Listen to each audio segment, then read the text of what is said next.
اعوذ باللہ من الشیطان الرجیم بسم اللہ الرحمن الرحیم ان الحمد للہ نحمدہ ونستعینہ ونستغفرہ ونؤمن بہ ونتوکل علیہ ونعوذ باللہ من شرور انفسنا ومن سیئات اعمالنا من یہدہ اللہ فلا مضل لہ ومن یضلل فلا ہادی لہ واشہد ان لا الہ الا اللہ وحدہ لا شریک لہ واشہد ان محمدا عبدہ ورسولہ اما بعد اعوذ باللہ من الشیطان الرجیم بسم اللہ الرحمن الرحیم یا ایھا الذین آمنوا اتقوا اللہ حق تقاتہ ولا تموتن الا وانتم مسلمون یا ایھا الناس اتقوا ربکم الذی خلقکم من نفس واحدہ وخلق منها زوجها وبث منهما رجالا كثيرا ونساء واتقوا الله الذي تساءلون به والارحام ان الله كان عليكم رقيبا يا ايها الذين امنوا اتقوا الله وقولوا قولا سديدا يصلح لكم اعمالكم ويغفر لكم ذنوبكم ومن يطع الله ورسوله فقد فاز فوزا عظيما قال الله تعالى في القرآن المجيد والفرقان الحميد اعوذ بالله السميع العليم من الشيطان الرجيم بسم الله الرحمن الرحيم شهر رمضان الذي انزل فيه القرآن هدى للناس وبينات من الهدى والفرقان وقال الذين آتيناهم الكتاب يتلونه حق تلاوته۔ تمام تعریفیں اللہ رب العالمین کے لیے جو تمام جہانوں کا یک و تنہا خالق و مالک ہے، اور بے شمار درود و سلام اللہ کے آخری نبی حضرت محمد صلی اللہ علیہ وسلم پر۔ ناظرین، کسی بھی چیز کی اہمیت آدمی کے نزدیک اس وقت ہوتی ہے جب اس کی قیمت کا اس کو صحیح اندازہ ہوتا ہے۔ اگر کسی چیز کی قیمت کا اسے اندازہ نہ ہو تو بہت قدر و قیمت والی چیز بھی اس کے نزدیک اہمیت کی حامل نہیں ہوتی ہے۔ یہ اصول زندگی میں ہر جگہ آدمی برتتا ہے، اور اس اصول کے ساتھ زندگی میں ہر جگہ آدمی تمام معاملات کرتا ہے، چاہے یہ مادی اور غیر مادی کسی بھی قسم کی چیز ہو۔ آج ہمیں دنیا کی سب سے عظیم کتاب قرآن مجید، اللہ رب العالمین نے جسے انسانوں کی ہدایت کے لیے نازل فرمایا، اس پر کچھ گفتگو کرنی ہے۔ یہ کتنی عظیم کتاب ہے، ایک آدمی کو اگر اس کا اندازہ ہو جائے اس کی عظمت کا کہ اللہ رب العالمین نے اس عظیم کتاب کے اندر کتنی خوبیاں رکھی ہے، تو اس سے اس کی وابستگی، اس سے محبت، اس کی اپنائیت اور اس کے مطالعے کا ذوق اور اس سے اصول اور ضابطے لینے کا معاملہ بہت زیادہ اس کا آگے بڑھ جائے گا، اس کا الگ ہو جائے گا بالکل معاملہ۔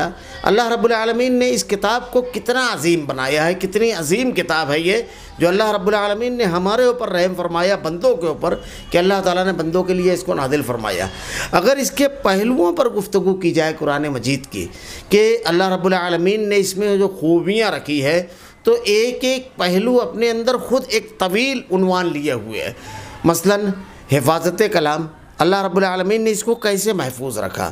اللہ رب العالمین نے بلاغت کلام، مضامین کلام، قرآن میں اللہ رب العالمین نے جو مضامین بیان فرمائے ہیں، اللہ رب العالمین نے جو واقعات بیان فرمائے ہیں، جو اصول اور ضابطے زندگی کے بیان فرمائے ہیں، پھر زندگی کے مختلف گوشوں میں جو رہنما اصول اللہ رب العالمین نے دیے، اگر ایک ایک چیز کے اوپر گفتگو کی جائے تو سب ایک مستقل عنوان ہے۔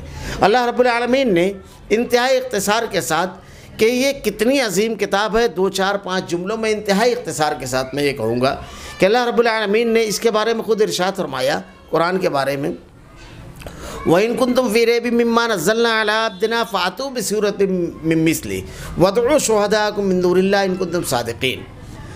اگر یہ کتاب اس میں کچھ شک ہے یہ کتاب کے بارے میں، تو ایسی ایک وَإِن كُنتُمْ فِي رَيْبٍ مِّمَّا نَزَّلْنَا عَلَىٰ عَبْدِنَا فَأْتُوا بِسُورَةٍ مِّن مِّثْلِهِ، ایسی ایک صورت بنا کر لے آؤ۔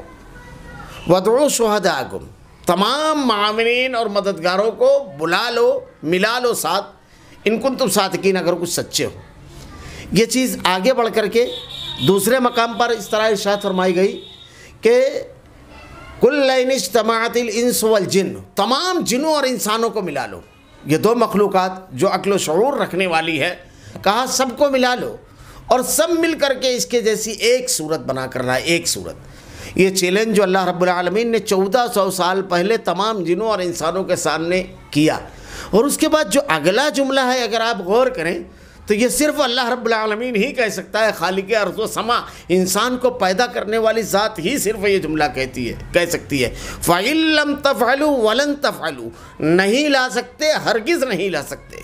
اللہ رب العالمین ہمارا خالق ہے، جنوں کا بھی وہی پیدا کرنے والا ہے، تمام کائنات کا خالق ہے۔ اس نے اتنی صلاحیت ہمیں دی ہی نہیں ہے، اس لیے یہ فیصلہ کن جملہ ارشاد فرمایا، فَإِن لَّمْ تَفْعَلُوا وَلَن تَفْعَلُوا، نہیں لا سکتے، ہرگز نہیں لا سکتے۔ یہ فیصلہ صرف وہ ارشاد فرما سکتا ہے جس نے انسانی ذہن و دماغ کو، انسانی صلاحیتوں کو پیدا کیا۔ اللہ جانتا ہے کہ وہ صلاحیت ہی اللہ نے نہیں دی ہے، یہ دنیا میں کسی کی بس کی چیز نہیں ہے۔ تو اللہ رب العالمین نے بالکل ابتدا میں قرآن میں اعلان فرمایا، یہ بے مثال کتاب ہے، بے مثال۔ یہ انسانی ذہن و دماغ، جنوں کے ذہن و دماغ سے ماورا، ان کی صلاحیتیں، ان کی قابلیتیں ایسی نہیں ہیں کہ ایسی کوئی ایک صورت ایک آیت بنا لے، میں ایک صورت ایک آیت۔ اللہ رب العالمین نے اس کو محفوظ کیا، محفوظ کتاب۔ اِنَّا نَحْنُ نَزَّلْنَا الذِّكْرَ وَإِنَّا لَهُ لَحَافِظُونَ، ہم نے اس کو نازل کیا اور ہم ہی اس کی حفاظت کرنے والے ہیں۔ یہ محفوظ کتاب اس طرح ہے کہ اس کے نزول سے لے کر کے آج تک اور قیامت کی صبح تک جس طرح اللہ رب العالمین نے اس کو نازل کیا، جیسے لفظ و بلفظ بالکل اسی طریقے سے کہ محفوظ اور معمول ہے، اور قیامت تک محفوظ رہے گی۔ یہ اس کی جو اللہ رب العالمین نے حفاظت کی جو ذمہ داری لی ہے، اگر اس سلسلے میں تاریخی واقعات پڑھیں تو بات بڑی طویل ہوگی کہ اللہ رب العالمین نے اس کی حفاظت کا کیسا انتظام و انصرام کیا ہے۔ کہ بڑا مشہور واقعہ ہے کہ رجنالڈو نامی ایک بادشاہ جو تھا، اس نے ایک مرتبہ اس کے دماغ میں یہ خناس آیا کہ قرآن پوری دنیا میں ہر جگہ سے ختم کر دیا جائے، تو وہ جس مقام پر غالب آتا، قبضہ کرتا، وہاں قرآن کے جتنے نسخے منگوا کر کے یا تو اسے دریا بردو کر دیتا یا اسے جلا دیتا۔ ابھی قریب کے بھی دور میں ایک شخص کے دماغ میں یہ بات آئی تھی قرآن کو جلانے والی، خیر، تو اس کے سامنے ایک مرتبہ ایک بزرگ 2 بچوں کو لے کر کے گئے، 10 سال کا بچہ اور 11 سال کا بچہ، اور دونوں بچوں کو بٹھا دیا۔ پہلے بچے کو کہا پڑھ، اس نے کچھ دیر پڑھا، اس کے بعد جب وہ چپ ہوا تو دوسرا بچہ پڑھنے لگا، جب دوسرا بچہ چپ ہوا تو پہلا بچہ پڑھنے لگا، جب پہلا چپ ہوا تو پھر دوسرا پڑھنے لگا۔ رجنالڈو یہ منظر حیرت سے دیکھ رہا تھا۔ بزرگوں نے کہا کہ تو قرآن ختم کرنے کے لیے نکلا ہے، صحیفے اور کاغذات جلا رہا ہے، ایسے معصوم بچوں کے سینوں میں ہم نے اس کو منتقل کر دیا، یہ دونوں حافظ قرآن ہیں، یہ اوراق کا محتاج نہیں ہے۔ اللہ رب العالمین نے ایسا انتظام و انصرام کیا اس کا کہ کروڑوں حفاظ اس کے ہر وقت، کروڑوں حفاظ آز ہوئے زمین پر موجود ہیں، جن کے سینوں میں ایک ایک لفظ موجود ہے، ایک ایک لفظ۔ اللہ رب العالمین نے ایسا انتظام کیا، دنیا کی کوئی کتاب آپ نہیں بتا سکتے جس کا کروڑ، لاکھ، ہزار، سینکڑوں کیا 1-2 حافظ مل جائے جو لفظ و بلفظ پوری کتاب کو یاد رکھے ہو۔ یہ اللہ رب العالمین نے جو حفاظت کا جو وعدہ کیا ہے، اسی کے انتظام و انصرام کا یہ ایک حصہ ہے۔ کہتے ہیں کہ جرمنی کے ایک شخص نے جب قرآن کی اس آیت کو سنا تو اس نے دنیا کے مختلف زبانوں میں چھپے ہوئے 400 کتابوں کے 400 نسخے، 2 ایڈیشن جمع کیے، 400 کتابیں۔ حیرت زدہ رہ گیا، ہر دوسرے ایڈیشن میں پہلے ایڈیشن سے کچھ نہ کچھ فرق ہوا ہے، کہیں تصحیح کے نام پر، کہیں کسی اور چیز کے نام پر، کہیں اضافے کے نام پر، کہیں کمی کے نام پر، مختلف وجوہات کی بنیاد پر کچھ نہ کچھ فرق ہوا ہے، لیکن اس نے قرآن مجید کے 400 نسخے پوری دنیا سے جمع کیے۔ حیرت زدہ رہ گیا کہ کسی ایک مقام پر کہیں ایک شوشے یا نقطے کا فرق نہیں ہے، اسی بنیاد پر اس نے اسلام قبول کر لیا۔ اور یہ آپ کو بتا دوں کہ استنبول میں حضرت عثمان رضی اللہ تعالیٰ عنہ کے دور کا جو قرآن رکھا ہوا ہے، یا مختلف دنیا کے جو مقامات ہیں جہاں پر نواردات موجود ہیں، وہاں قرآن کے نسخے رکھے ہوئے ہیں، ماضی قریب ماضی بعید کے، ان قرآن کے نسخوں کو بھی اگر اٹھایا جائے تو آج کے دور کے اور اس دور کے لکھے ہوئے قرآن کے نسخوں میں شوشے اور نقطے تک کا فرق نہیں ملے گا۔ یہ اللہ رب العالمین نے جو حفاظت کے انتظام و انصرام کا جو وعدہ کیا، یہ اللہ رب العالمین نے ایسے اس کی حفاظت فرمائی۔ تو یہ دنیا کی سب سے زیادہ محفوظ، دنیا کی محفوظ کتاب، یہ واحد کتاب ہے جس کے بارے میں یہ کہا جا سکتا ہے کہ اس میں ایک شوشے کا، ایک نقطے کا بھی کوئی فرق نہیں ہوا۔ دنیا میں کوئی کتاب ایسی نہیں ہے، ورنہ ماضی میں جو کتابیں اللہ رب العالمین نے نازل فرمائی اس کے بارے میں تو ایسا ہی یحرفون الکلمۃ عن مواضعہ، کلمات کو انہوں نے اپنی جگہ سے تبدیل کر دیا، اس میں تحریف کی، اس میں رد و بدل کیا۔ اللہ رب العالمین نے اس کتاب کی ایسی حفاظت فرمائی۔ اس کتاب میں اللہ رب العالمین نے جو مضامین بیان فرمائے 1400 سال پہلے، سائنس نے آج جب تحقیقات کی تو آج کی تحقیقات میں سائنس اس نتیجے پر پہنچی ہے کہ اللہ رب العالمین نے 1400 سال پہلے بنا ذرائع کے حضرت محمد صلی اللہ علیہ وسلم پر جو کتاب نازل ہوئی اس میں جو بیان کیا، آج سائنس کو کہتی ہے۔ قرآن میں اللہ تعالیٰ ارشاد فرماتا ہے کأنما یصعد فی السماء۔ اللہ رب العالمین منافقین کا تذکرہ کرتے ہوئے اور کافروں کا ارشاد فرماتا ہے کہ ان کا معاملہ ایسا ہے کہ حق کے معاملے میں، اس کو قبول کرنے کے معاملے میں اور اس کو ماننے کے معاملے میں ان کا سینہ تنگ ہو جاتا ہے، جیسے آسمان کی طرف آدمی بڑھتا ہے اور گھٹن محسوس کرتا ہے، سینے میں تنگی محسوس کرتا ہے۔ آج آدمی نے تحقیقات کی تو معلوم ہوا کہ آسمان کی بلندی کی طرف اگر آدمی جائے گا تو وہاں آکسیجن نہیں ہے، تو آکسیجن نہیں ہونے کی وجہ سے سینے کے اوپر دباؤ ہوگا، گھٹن محسوس کرے گا اور آدمی کا دم نکل جائے گا۔ یہ اللہ رب العالمین نے 1400 سال پہلے ارشاد فرمایا۔ اللہ رب العالمین نے پیدائش کے بارے میں جو کچھ بیان فرمایا ہے قرآن مجید کے اندر کہ اللہ نے انسان کو 3 اندھیریوں کے اندر پیدا کیا، سائنس نے آج تحقیق کر کے یہ نتیجہ نکالا ہے۔ اللہ رب العالمین نے علقہ، مضغہ، لقمہ، یہ جو ارشاد فرمایا سورہ مومنون کے اندر کہ اسٹیپ بائی اسٹیپ کس طرح اللہ رب العالمین بچے کو پیدا فرماتا ہے، اور 4 مہینے کا جب بچہ ہوتا ہے تو اس کے جسم میں روح ڈالی جاتی ہے، جو بیان فرمایا۔ تو جو کچھ اللہ نے 1400 سال پہلے بیان فرما دیا، آج تحقیقات کر کے انسان زبان حال سے کہہ رہا ہے بلا شبہ کہ کسی انسان کا کلام نہیں ہو سکتا۔ یہ وہ علیم و خبیر رب کا نازل کیا ہوا ہے جو قیامت تک کے اور دنیا کے ہر باریک سے باریک ذرے کے تمام چیزوں کے کامل علم کو رکھنے والا رب العالمین ہے، جو لطیف و خبیر ہے، بڑا باریک بین اور بڑا باخبر، اس رب کی طرف سے نازل کرتا ہے۔ قرآن کے جو مضامین ہیں اللہ رب العالمین نے اس کے نزول کا مقصد یہ بیان فرمایا، شہر رمضان الذی انزل فیہ القرآن ھدی للناس، یہ لوگوں کے لیے ہدایت ہے، وبینات من الہدی، اس میں واضح بین اور روشن دلیلیں ہدایت کی۔ بین کہا جاتا ہے ایسی روشن جس کو تلاش نہ کرنا پڑے، یعنی ٹامک ٹوئیاں آدمی کو نہ مارنا پڑے، بہت وضاحت کے ساتھ بالکل سمجھ میں آ جائے، تو بین دلیلیں ہیں، واضح اور بین دلیلیں، ھدی للناس وبینات من الہدی والفرقان، اور یہ چھانٹ دینے والی، الگ الگ کر دینے والی کتاب ہے۔ یہ 3 چیزیں جو اس میں اللہ رب العالمین نے بیان فرمائی ہے، ہدایت، واضح دلیلیں اور فرقان، یہ تینوں چیزیں بڑی اہمیت کی حامل ہے۔ اللہ رب العالمین نے اس کو ھدی للناس، لوگوں کے لیے ہدایت نے، لوگوں کی ہدایت کے لیے نازل فرمایا۔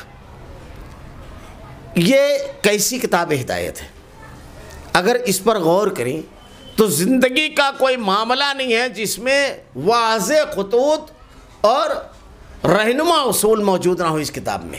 عقیدے کا معاملہ لے لیجئے، جو سب سے زیادہ اہمیت کا حامل ہے، سب سے زیادہ اہمیت کا حامل، کہ اگر انسان کے پاس عقیدہ نہیں ہوتا ہے تو آدمی ہوتا کیا ہے، اس کے نقصانات کیا ہیں؟ عقیدہ نہ ہونے کے نقصانات بے شمار ہیں۔ یہی عقیدہ نہ ہونے کی وجہ سے آدمی ان مخلوقات کے سامنے بھی سجدہ ریز ہو جاتا ہے جو نفع اور نقصان کے مالک اپنی ذات کے لیے نہیں ہے، جانتا بھی ہے، پہاڑوں کے سامنے، پتھروں کے سامنے، درختوں کے سامنے، حتیٰ کہ ہر نفع اور نقصان والی چیز، بعض لوگ روپیے کی پوجا کرنے لگتے ہیں، یا تو ایسے جانوروں کی جیسے سانپ وغیرہ جو اذیت پہنچا سکتے ہیں ان کی پوجا۔ یہی عقیدہ جب نہیں ہوتا ہے تو آدمی برہنہ لوگوں کو عقیدت کے ساتھ دیکھتا ہے اور ان کے سامنے سجدہ ریز ہو جاتا ہے۔ یہی بدعقیدگی جب آتی ہے تو مجنون اور پاگل آدمی کو مجذوب قرار دیا جاتا ہے۔ عقیدہ جب آدمی کا خراب ہوتا ہے تو انسان اللہ کی مخلوق کے بارے میں سب سے پہلے اس کا شعور بگڑتا ہے، مخلوق کو وہ خالق مانتا ہے اور مخلوق کو وہ مقام دیتا ہے جو اس کا نہیں ہوتا ہے۔ اللہ رب العالمین نے مخلوق کو مخلوق کے مقام پر رکھ کر کے خود کو اللہ کے مخلوق سمجھ کر کے اس سے فائدہ اٹھانا، نہ کہ اس کے سامنے جھکنا۔ اللہ رب العالمین نے جتنی بھی مخلوقات کو پیدا کیا ہے، ان مخلوقات سے ہم فائدہ اٹھائیں گے۔ اللہ رب العالمین نے ان مخلوقات کو انسانوں کے لیے پیدا کیا ہے۔ مشرک کا سب سے بڑا جو معاملہ ہے وہ یہ کہ وہ چیزیں جو ہمارے لیے اللہ رب العالمین نے قرآن دوسری کتابیں انسانوں کی ہدایت کے لیے نازل فرمائی، اللہ نے انبیاء کرام کو انسانوں کی ہدایت کے لیے مبعوث فرمایا، یہ ہمارے لیے اللہ رب العالمین نے مبعوث فرمایا ہے۔ اس لیے ان کی تعلیمات پر عمل کر کے،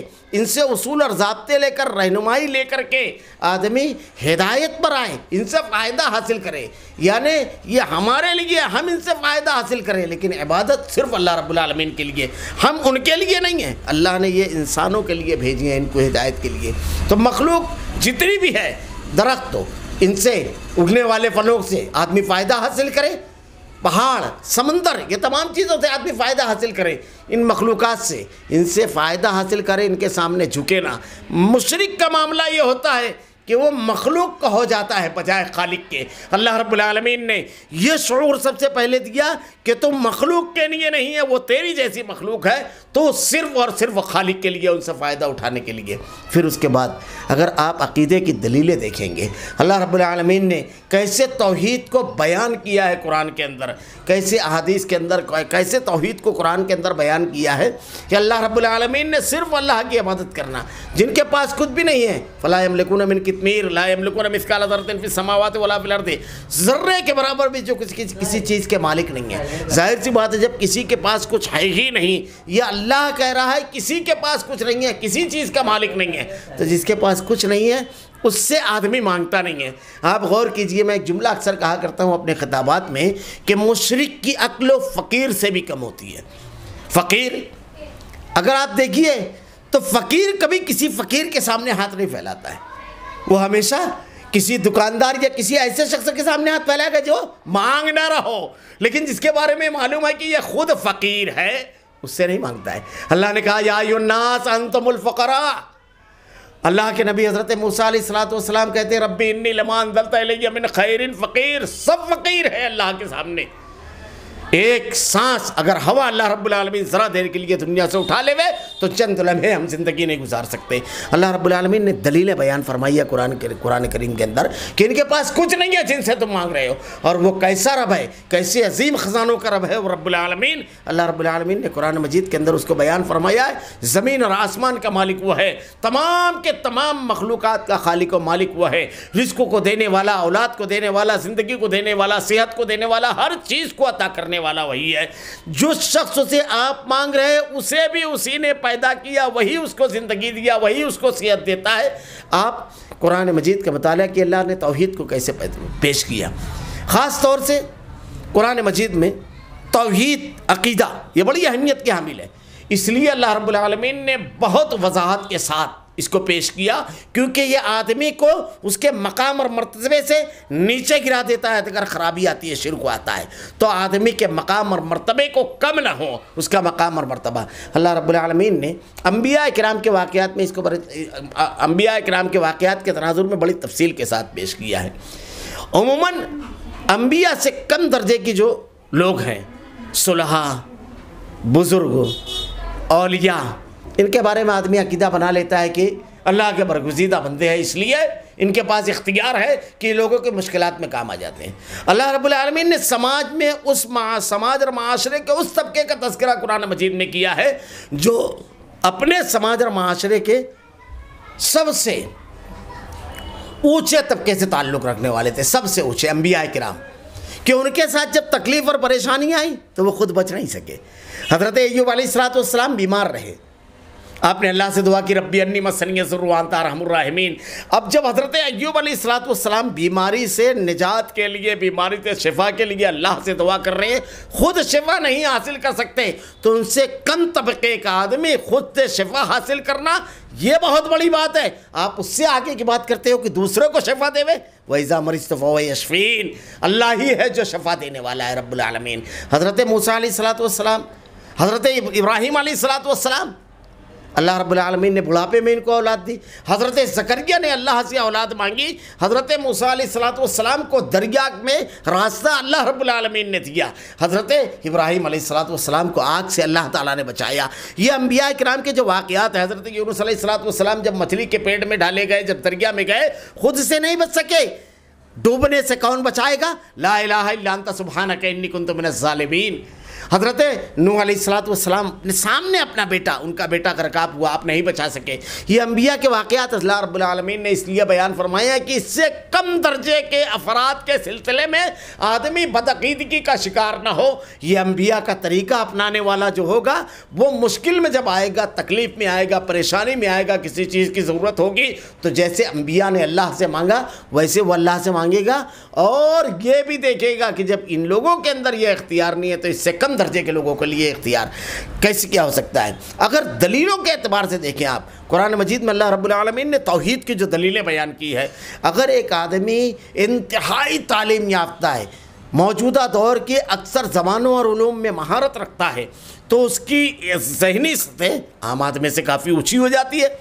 اس کی لیول کی بھی دلیلیں آپ کو قرآن و حدیث کے اندر ملے گی۔ ایک کم پڑھے لکھا آدمی، ایک میانے سطح کا پڑھا لکھا آدمی، ایک ایسا شخص ہو جس نے کبھی کسی مکتب کا چہرہ نہ دیکھا ہو، کسی اسکول اور کسی مدرسے میں نہ گیا ہو، کسی استاد کے سامنے زانوِ تلمس طے نہ کیا ہو، اگر اس شخص کے سامنے بھی قرآن مجید میں اللہ رب العالمین نے عقیدے کے سلسلے میں جو دلیلیں دی ہے وہ پیش کی جائے تو اس کی ذہنی سطح اور لیول کے حساب سے بھی اللہ رب العالمین نے دلیلیں دی ہے، وہ بھی بے ساختہ کہے گا کہ قوت و اختیار کی، بڑائی اور کبریائی کی، عبادت کے لائق اگر کوئی ذات ہے تو اکیلے اللہ رب العالمین کے لیے ہے، اکیلے اللہ رب العالمین کی ذات ہے۔ میں صرف ایک مثال دے کر کے آگے بڑھ جاؤں گا۔ کچھ لوگ مردوں کو پکارتے ہیں، اللہ رب العالمین نے کتنے پیارے انداز میں سمجھایا ہے کہ یہ تمہاری سنتے نہیں ہیں، یہ تمہاری پکار کو پہنچ نہیں سکتے، انتہائی سادہ انداز میں لیکن دل کو چھو جانے والی دلیل کے ساتھ۔ ایسی عقلی دلیل اس میں موجود ہے جو بے ساختہ آدمی کہے تمام تعریفیں اللہ رب العالمین کے لیے۔ اللہ رب العالمین ارشاد فرماتا ہے انک لا تسمع الموتى ولا تسمع الصم الدعاء اذا ولوا مدبرین۔ ہم سماج اور معاشرے کے اندر دیکھتے ہیں کہ کچھ لوگ پیدا ہوتے ہیں تو اللہ رب العالمین کچھ صلاحیتیں ان کو نہیں دیتا، بہرے پیدا ہوتے ہیں، وہ سن نہیں سکتے۔ اللہ رب العالمین ارشاد فرما رہا ہے کہ تم بہروں کو نہیں سنا سکتے۔ ایک آدمی اگر پوری قوت لگا لے وے، دنیا کی کسی بھی زبان کو استعمال کرے، کسی بھی ٹیکنالوجی کو استعمال کرے، لیکن بہرے آدمی کو سنا نہیں سکتا جس میں اللہ نے یہ صلاحیت ہی نہیں رکھی ہے، اسے سنا نہیں جا سکتا، پوری کوشش لگا دے وے۔ حالانکہ آپ اور ہم غور کریں تو بہرا آدمی جو ہے پورا زندہ ہوتا ہے، وہ چلتا ہے، کھاتا ہے، پیتا ہے، اٹھتا ہے، بیٹھتا ہے، دیکھتا ہے، سب کرتا ہے، صرف وہ ایک صلاحیت اللہ تعالیٰ مار دیتا ہے، ہم اس کو نہیں سنا پاتے۔ ذرا سا غور کیجیے اللہ تعالیٰ کیسے بیان فرما رہا ہے کہ ایک آدمی جو پورا زندہ ہے، میں نے اس کے اندر سننے کی صلاحیت صرف چھین لی، ورنہ ساری صلاحیتیں موجود ہے تو مجھ کو سنا نہیں سکتے۔ جو آدمی پورا مر گیا، جس کو 6 فٹ اندر گاڑ کے ہم آتے ہیں، اس کو سنانے پر محنت کر رہے ہیں۔ اللہ تعالیٰ کہتا ہے انک لا تسمع الموتى ولا تسمع الصم الدعاء اذا ولوا مدبرین۔ تم بہروں کو نہیں سنا سکتے اور مردوں کو نہیں سنا سکتے، جس کی ایک صلاحیت میں نے مار دی اس کو نہیں سنا سکتے، جس کو پورا مار دیا اس کو سنانے پر محنت۔ غور کیجئے کتنا پیارا انداز ہے۔ دلیلیں اگر آپ دیکھیے، ایک آدمی اگر قرآن مجید کو کھولتا ہے اور اللہ سے یہ دعا کرتا ہے کہ رب العالمین مجھے ہدایت دے، اللہ رب العالمین نے بھی ارشاد فرمایا والذین جاہدوا فینا لنہدینہم سبلنا، جو لوگ ہمارے راہ میں کوشش کریں گے ہم انہیں ضرور راستہ دکھائیں گے۔ سلف نے لکھا ہے کوشش شرط ہے، اللہ رب العالمین ضرور بضرور ہدایت دے گا۔ تو جو شخص ہو قرآن مجید کو اس انداز میں کھولے کہ اللہ کی کتاب، اس سے میں اپنے عقیدے کی درستگی کروں گا، تو ہر پیمانے کی دلیلیں عقیدے کی درستگی کا پورا سامان اس میں موجود ہے۔ اللہ رب العالمین نے ارشاد فرمایا قرآن مجید کے بارے میں ہدی للناس کے لوگوں کے لیے ہدایت ہے۔ صرف سب سے اہم چیز عقیدہ نہیں، بلکہ اگر آپ غور کریں تو زندگی کے ہر معاملے میں یہ کتاب ہدایت، ہر معاملے میں ہدایت ہے، ہر معاملے میں۔ عبادات کے معاملے میں دیکھیے، مشرکین مکہ کا معاملہ تھا کہ مشرکین مکہ کیسی عبادت کیا کرتے تھے، کعبۃ اللہ کے اطراف برہنہ طواف کیا کرنا، خذوا زینتکم عند کل مسجد، مختلف چیزیں تھے ان کے اندر۔ حضرت عمر رضی اللہ تعالیٰ عنہ کا بڑا مشہور واقعہ ہے کہ جب آپ مسجد اقصیٰ کے سلسلے میں شام پہنچے، ملک شام، تو وہاں پر آپ نے ایک پادری کو دیکھا کہ ایک مینار میں ٹنگا ہوا تھا اور اس کے جسم پر گوشت کے نام پر، اس کے جسم پر صرف چمڑی دکھائی رہی تھی، بالکل ہڈیوں کا ڈھانچہ۔ حضرت عمر رضی اللہ تعالیٰ عنہ نے جب دریافت کیا تو لوگوں نے بتایا کہ یہ اللہ کی رضا کے لیے دنیا کو ترک کر کے یہ اس طرح اپنے آپ کو باندھ کر کے ٹانگا ہوا ہے۔ حضرت عمر رضی اللہ تعالیٰ عنہ نے کہا اللہ تیرا بے پناہ کرم ہے رب العالمین کہ تو نے ہمیں ایسا دین عطا فرمایا، ایسا صراط مستقیم عطا فرمایا، ایسی ہدایت دی کہ اس میں بنا اذیت کے بنا تکلیف کے ساری عبادتیں ہیں۔ اللہ نے کہا یرید اللہ بکم اليسر ولا یرید بکم العسر۔ ابھی رمضان المبارک گزر رہا ہے، اللہ نے مریض کے لیے، مسافر کے لیے، ایسے عمر دراز لوگوں کے لیے اللہ رب العالمین نے سبیل پیدا فرمائی، ان کے لیے سہولت ہے۔ آپ عبادات میں تمام چیز دیکھیے، اس کے ساتھ جتنی عبادتیں ہیں بالکل فطری آپ کو ملے گی، اس میں کسی بھی عبادت میں آپ کو فطرت کے خلاف کوئی معاملہ نہیں ملے گا۔ آدمی وضو کر کے اللہ کے جناب میں جا کر کے نماز پڑھتا ہے، رمضان المبارک میں روزہ رکھتا ہے، اللہ نے جو مال دیا ہے اس کو اللہ کے راستے میں خرچ کرتا ہے، زکوٰۃ دیتا ہے، اللہ رب العالمین کے راستے میں سفر پر نکلتا ہے، حج کرتا ہے، حج بیت اللہ کرتا ہے۔ انسانی نفسیات جتنی بھی ہے ہر نفسیات کے مطابق آپ کو ملے گا۔ کچھ لوگ تنہائی پسند کرتے ہیں، اللہ رب العالمین نے رمضان المبارک میں 10 دن کا اعتکاف رکھا ہے کہ آدمی پورے سماج اور معاشرے سے کٹ کر کے صرف اللہ کی رضا اور خوشنودی کے لیے 10 دن تک کے اللہ کی عبادت کرے، تمام چیزیں آپ کو ملے گی۔ تو عبادت جتنا بالکل فطرت کے مطابق صالح انداز میں، بالکل نیچرل انداز میں جتنا آپ کو ملے گا کہیں نہیں ملے گا۔ تو اللہ رب العالمین نے عبادت کی، جو اللہ رب العالمین نے ارشاد فرمایا کہ اللہ تعالیٰ نے ہدی للناس ہدایت کے لیے نازل فرمایا، وہی عبادت جو اللہ رب العالمین نے قرآن میں اور اللہ کے نبی صلی اللہ علیہ وسلم نے احادیث میں بیان فرمائی ہے وہ فطرت کے مطابق ہے، ورنہ عبادت آدمی کے لیے نقصان اور مسئلہ بھی ہے۔ آپ غور کرتے جائیے، وقت نہیں ہے ورنہ میں بتاتا کہ بہت سارے مذاہب میں جو عبادت کے نام پر کیا جاتا ہے لوگوں کے لیے مسئلہ ہے، لوگوں کے لیے تکلیف اور پریشانی کا سامان ہے۔ میں خود ایک مرتبہ سفر میں جا رہا تھا تو ایک موقع تھا، اب روڈ پر جھانکیاں نکلی ہوئی تھی، ہماری بس کے اندر جو مسافر تھے اس میں کئی شوگر کے مریض تھے اور بس تقریباً 8 گھنٹہ لیٹ ہو چکی تھی، کھانے کے لیے تمام لوگ حیران اور پریشان تھے۔ تو میرے بازو میں بیٹھا ہوا ایک شخص ہو جو مسافر تھا اور اسی مذہب کو ماننے والا تھا، تو وہ کہتا ہے کہ یہ ان کی وجہ سے ہم اتنے تکلیف میں ہیں۔ تو میں نے کہا کہ یہ تو آپ کا مذہبی معاملہ ہے۔ تو وہ کہنے لگا کہ اس کے باوجود یہ تکلیف ہو رہی ہے۔ میں بولا اگر ہم اپنے کسی مذہبی معاملے کو ایسا بولتے ہیں تو یہ ہم کہہ نہیں سکتے، اور ایسا کہنے پر بہت بڑے جرم کے ہم مجرم ہو جائیں گے۔ تو میں نے کہا کہ یہ دیکھیے، یہ ہے کہ ایک تہوار اللہ رب العالمین نے ہم کو دیا ہے، رمضان المبارک کے خاتمے پر عید الفطر کا تہوار۔ میں نے اس کو بتایا کہ عید کی نماز پڑھنے سے پہلے ہر شخص کو اپنے خود کا اور اپنے اہل و عیال کا تقریباً 2.25 کلو کے آس پاس مقدار میں وہ جو کھاتا ہے چاول، وہ جو گیہوں کھاتا ہے اسی ٹائپ کا، اگر وہ مارکیٹ سے خرید کر کے کھاتا ہے تو وہ لیول کا، اگر راشن سے لیتا ہے تو اس لیول کا وہ نکالتا ہے اپنے گھر کے۔ اگر فرض کر لو کہ 6-7 افراد ہے تو 20 کلو کے آس پاس وہ نکالے گا اور نماز پڑھنے جانے سے پہلے وہ کسی غریب کے گھر پہنچائے گا۔ تو دیکھیے اللہ رب العالمین نے ایسی عبادت کی ہے کہ خوشی کی ایک نفسیات ہے کہ آدمی سب کو خوش دیکھنا چاہتا ہے۔ تو آپ اگر گھر سے کہا لگاتے ہوئے نکلو تو سامنے والا آپ کا بازو والا بھی اتنا گلہ اس کے گھر میں ہو کہ وہ مسکراتے ہوئے نکلے۔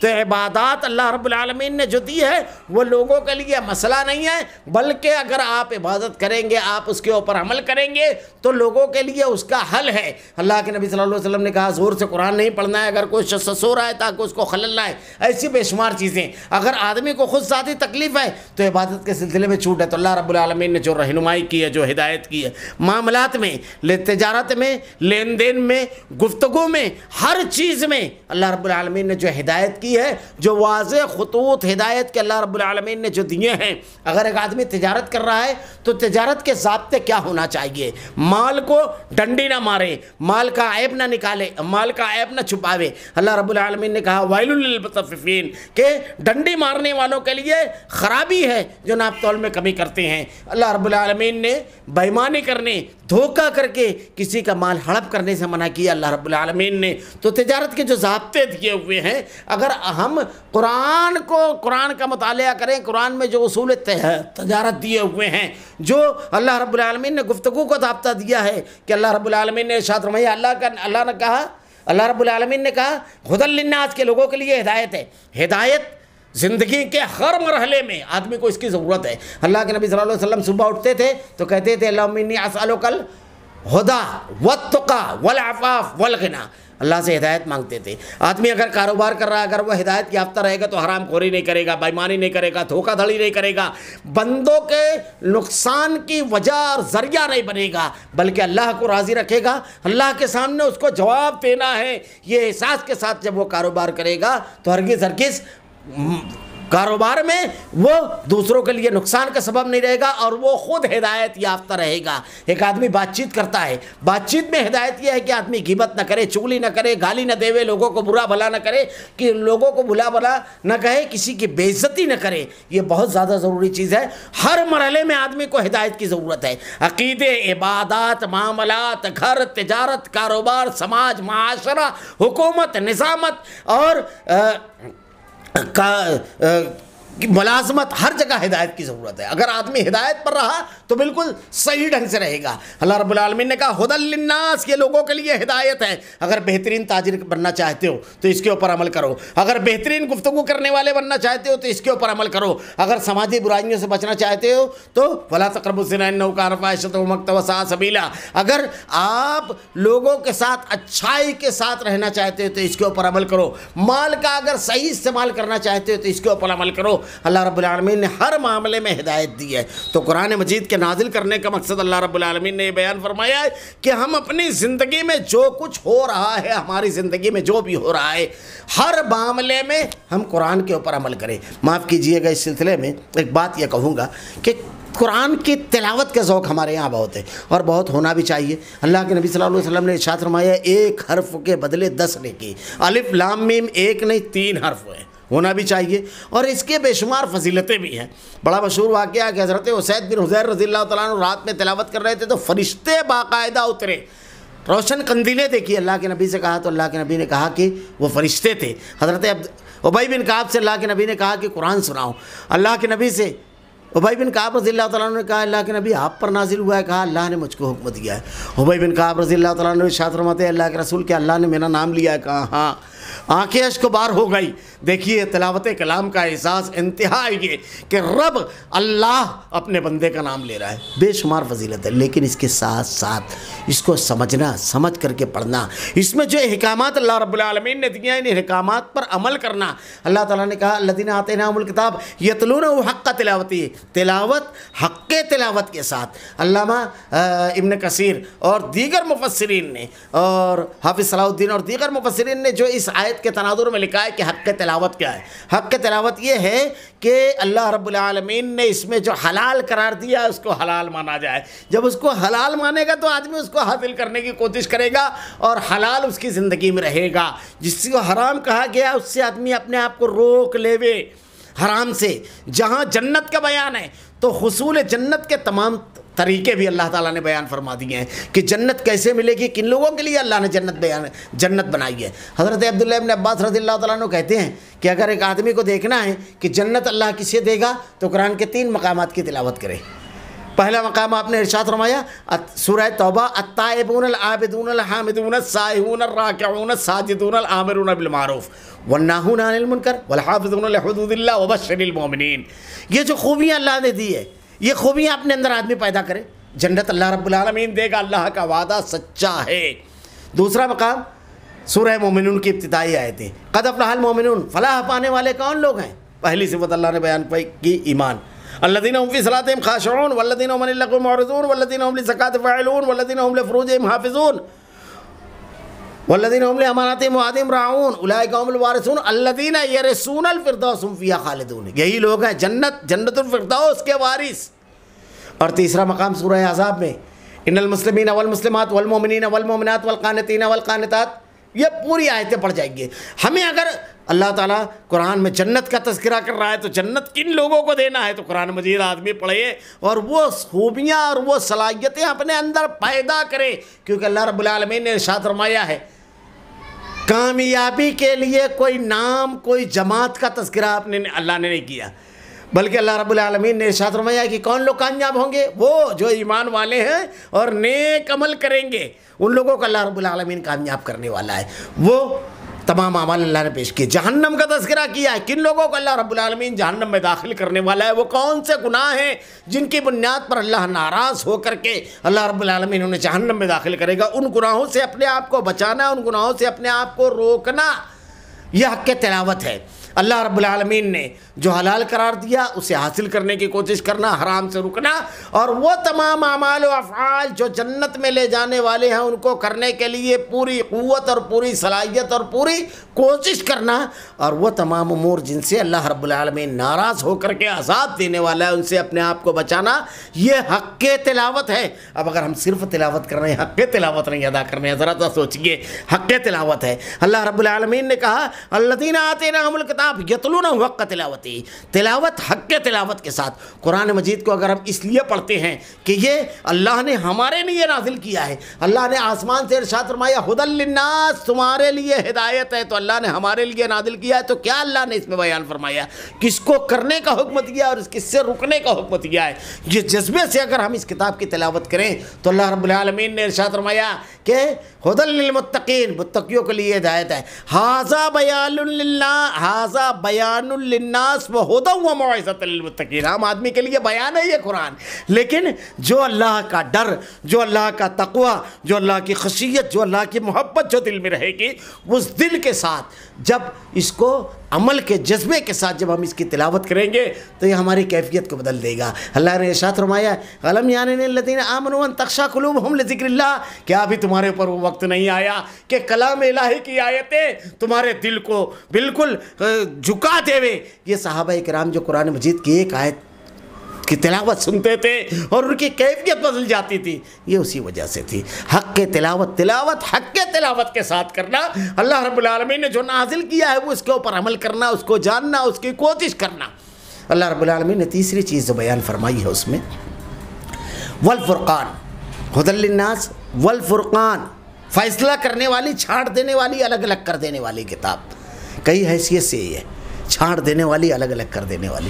ایک تو یہ کہ دنیا کے اندر اگر آپ دیکھیں تو بے شمار مذاہب ہیں، اور ہر مذہب کے ماننے والے یہ سمجھتے ہیں کہ ہمارا مذہب صحیح ہے، اور جن کے پاس دلیل نہیں ہوتی ہے، جن کے پاس علم اور وزن نہیں ہوتا ہے، وہ کہتے ہیں کہ سارے مذاہب سب ہیں.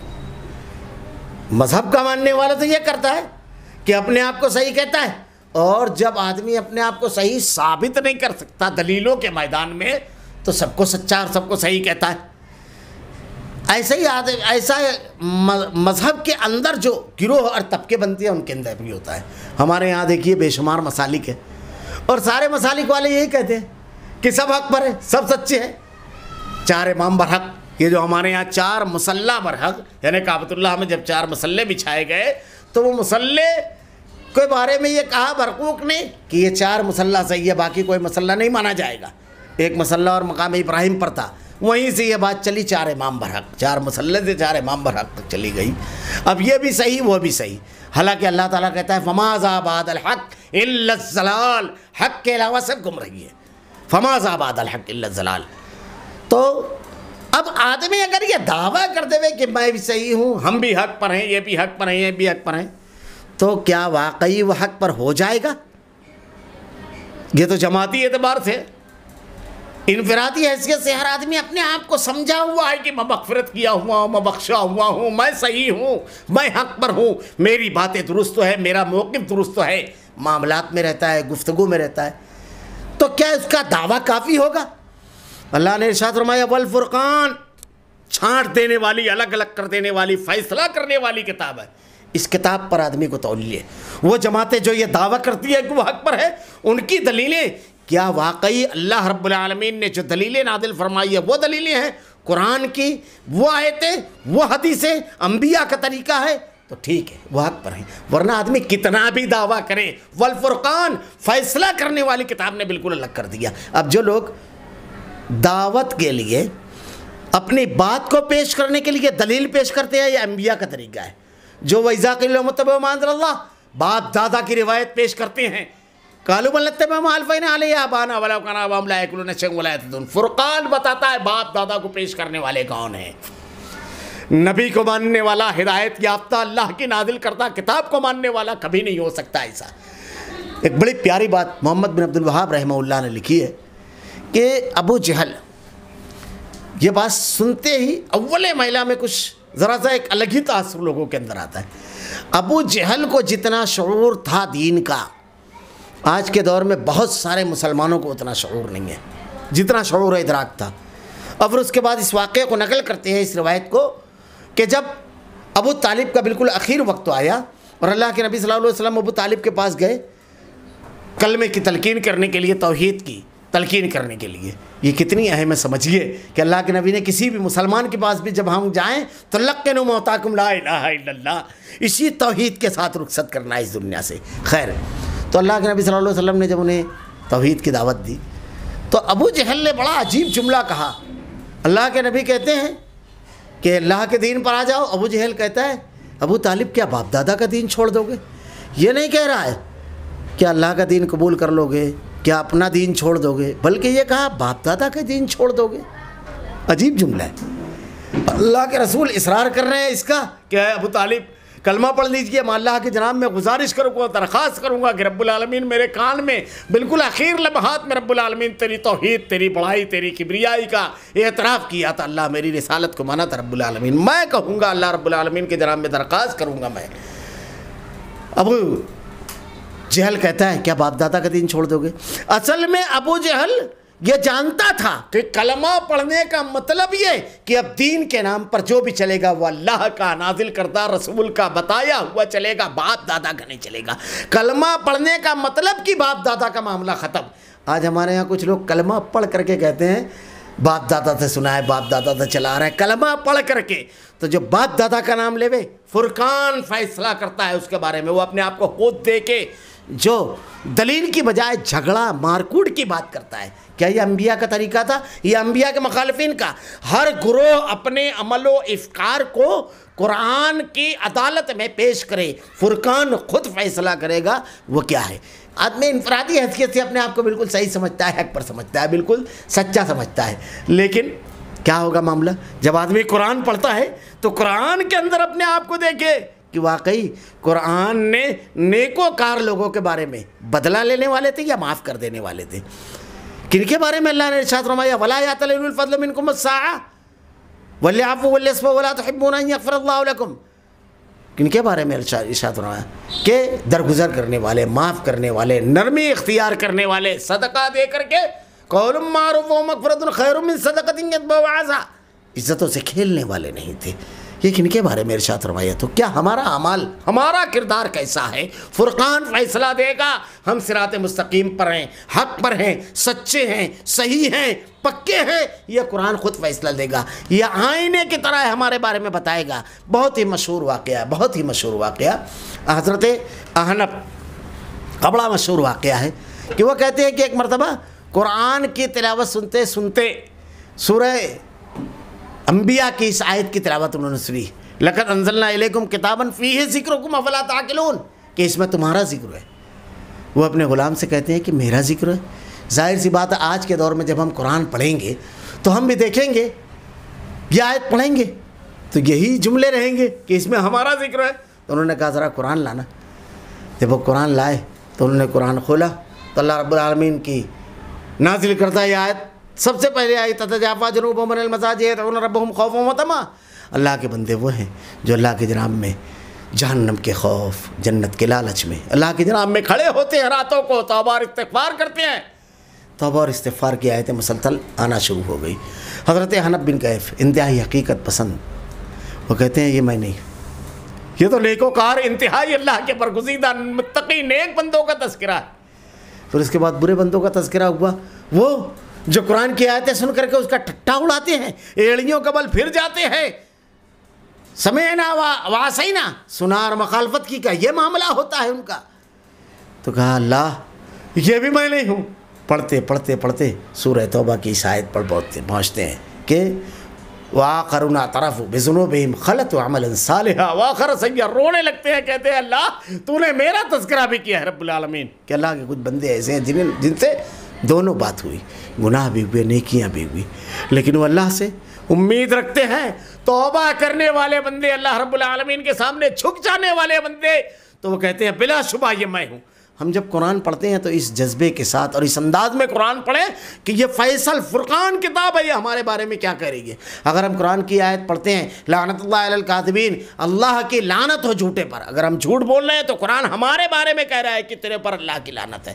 اگر ہم سچے ہیں یا ایھا الذین آمنوا اتقوا اللہ وکونوا مع الصادقین یہ آیت تلاوت کرتے ہیں تو ہم سمجھ لیں کہ قرآن ہمارے بارے میں یہ کہہ رہا ہے کہ اللہ تیرے ساتھ ہے۔ قرآن مجید کو اس انداز میں جب پڑھیں کہ یہ اللہ نے ہمارے لیے نازل کیا ہے رب العالمین نے، تو ہماری کیفیت بھی بالکل تبدیل ہو جائے گی۔ علامہ اقبال نے اپنے بیٹے کو نصیحت کرتے ہوئے جو جملہ کہا تھا کہ تیرے ضمیر پہ جب تک نہ ہو نزول کتاب، گرہ کو شاہ ناراضی نہ صاحب کشاف، طویل ترین تفصیلیں پڑھ جائیں، طویل ترین عقلی بحثیں کر جائیں، لیکن یہ جذبہ اگر دل کے اندر نہ ہو، یہ بات اگر نہ آئے دل کے اندر کہ اس کتاب کے اوپر عمل کرنا ہے، اس کے مطابق اپنے آپ کو ڈھال لینا ہے، یہ اللہ نے ہمارے لیے نازل کیا ہے اور ہمارے بارے میں یہ فیصلہ سنانے والی ہے، ہمارے حال کا، ہمارے مستقبل کا، ہمارے ہمیشہ ہمیش کے مستقبل، آخرت کے مستقبل کا یہ فیصلہ سنانے والی کتاب ہے۔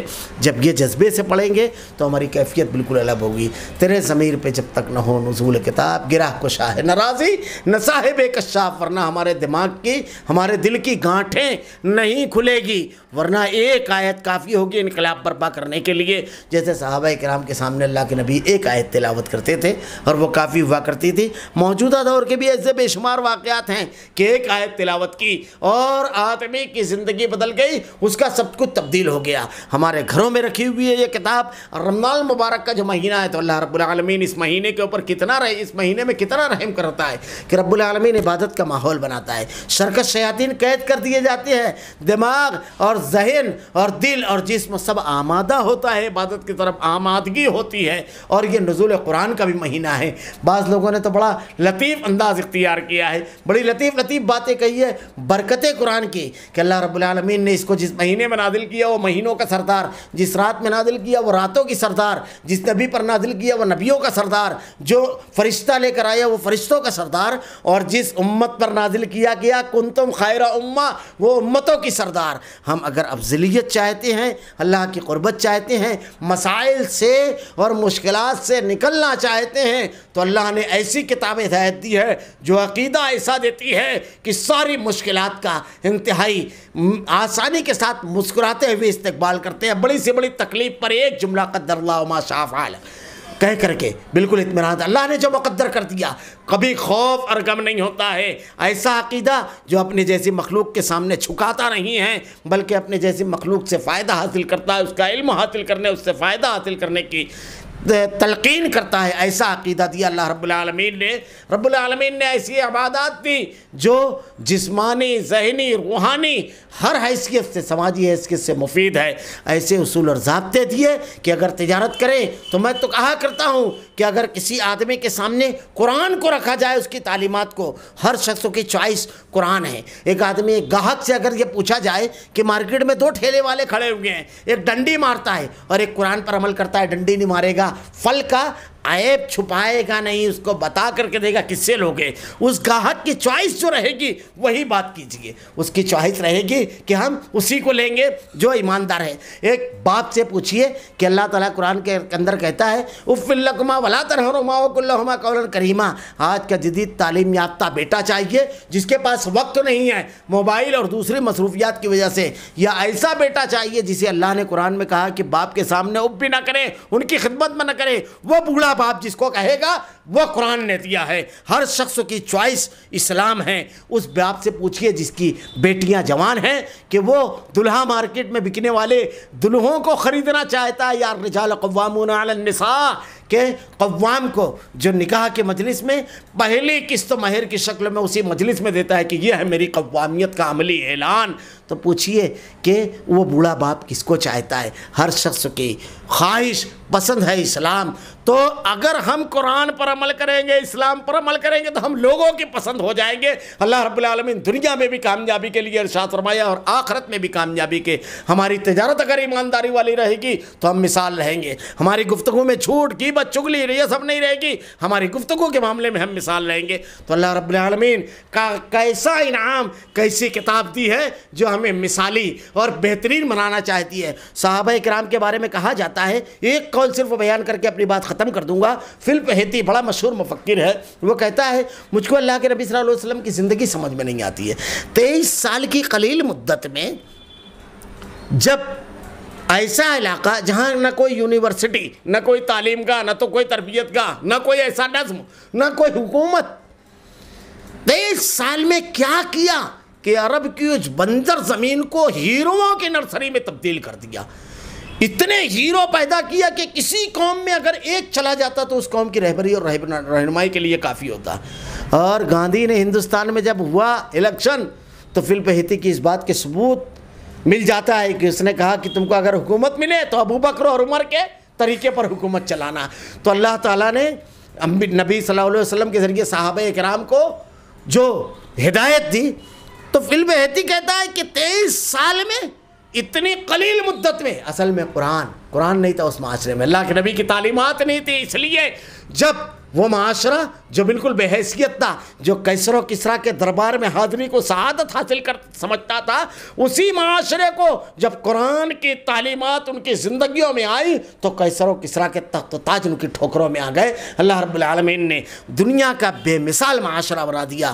ہم بھی دنیا کے لیے بے مثال ہو سکتے ہیں، ہم بھی، قرآن بھی آج موجود، اس کی تعلیمات بھی موجود، عمل کی صرف ضرورت ہے۔ رمضان المبارک کا مہینہ بہت ہی مبارک مہینہ ہے۔ اگر اس مہینے میں ہم نے خوب تلاوتیں کی تو ایک مرتبہ اس کو سمجھ پر پڑھیں اور اللہ سے دعا کریں کہ رب العالمین اس میں جو نازل کیا ہے، اس میں یہ جو کرتاس پر، یہ جو صفحات پر بکھرے ہوئے الفاظ ہیں، ان کو ہمیں اپنے کردار میں ڈالنے کی توفیق دے رب العالمین۔ الہ العالمین اس کو کتاب عمل بنا دے رب العالمین۔ الہ العالمین ہماری زندگی تیری نازل کردہ ہدایت کے مطابق کر دے رب العالمین۔ الہ العالمین ہمارا سینہ کھول دے، اللہ قرآن سے محبت دلوں میں بیدار فرما رب العالمین۔ جو بھی کام کریں اللہ کوشش یہ کریں کہ اللہ تیرے کلام اور تیرے نبی کے طریقے کے مطابق کریں رب العالمین پوری۔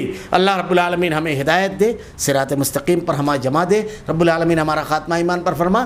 ربنا لا تزغ قلوبنا بعد إذ هديتنا وهب لنا من لدنك رحمة إنك أنت الوهاب، وآخر دعوانا الحمد لله رب العالمين۔